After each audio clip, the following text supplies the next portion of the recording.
I'm realizing more and more that, things like abortion, right to free political expression, rights to politically organize, these are not things we cannot lose. And I think that they are cultural discussions more than anything about what do we think a good society is.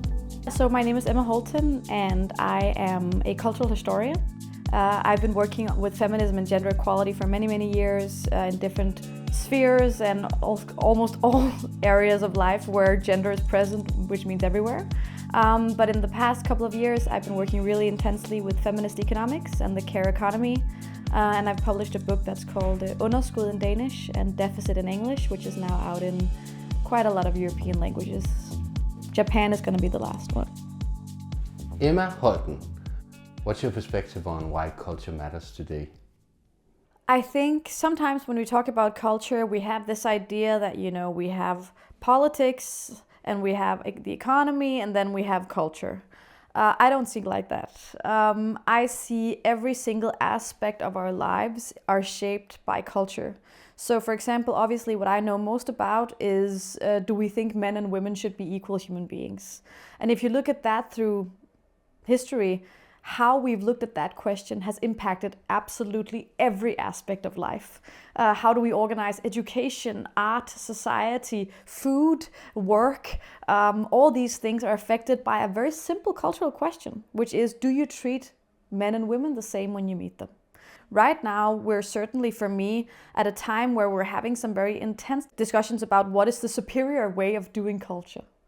And I think this is why probably the most important thing now is to realize that the world that we have shaped around us is not static, it can change.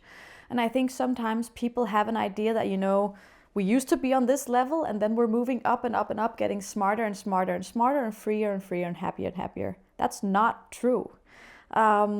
Discussions about human beings' equal value, about our equal right to enjoy, rights in law, rights to the full expressions of our capabilities, those are things we have to fight for.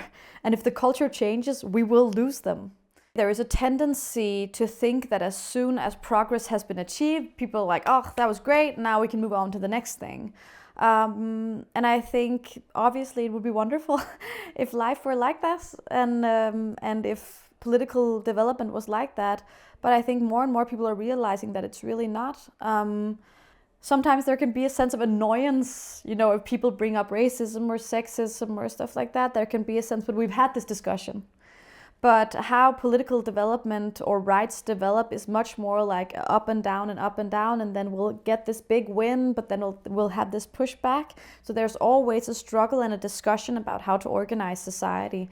And of course, so much of that discussion is culturally coded about what language we use, how we treat each other, how we talk about each other.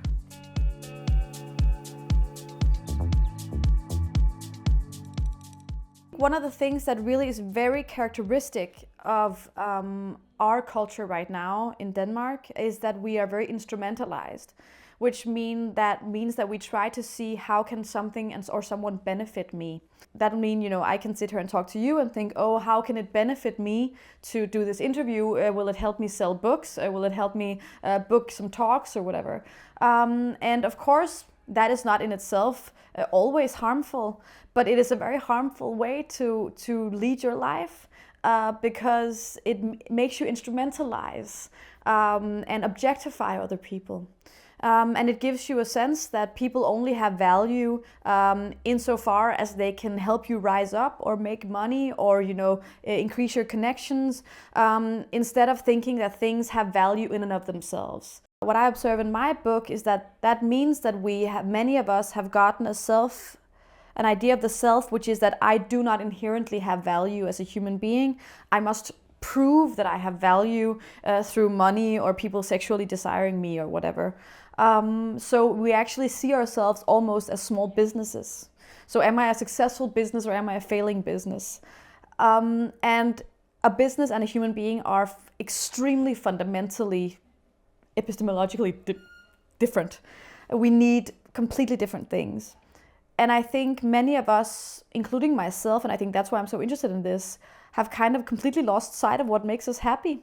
We constantly do things that make us unhappy, because we think, someplace at the end of this, I will become happy. But it's a ruse, and I think we've become very bad at listening to ourselves. The language we have created for success and for human happiness actually doesn't really correspond with how we feel. I was in a conversation with a happiness researcher here in Denmark from Realdania, who said that some of the happiest people in Denmark are people living in Langeland, who are some of the poorest people. And what they observe there is that they have very strong local community. They feel very seen and appreciated for who they are. And we are not good at creating communities like that, because we think that it happens by itself, but it is actually really a skill to maintain a community like that.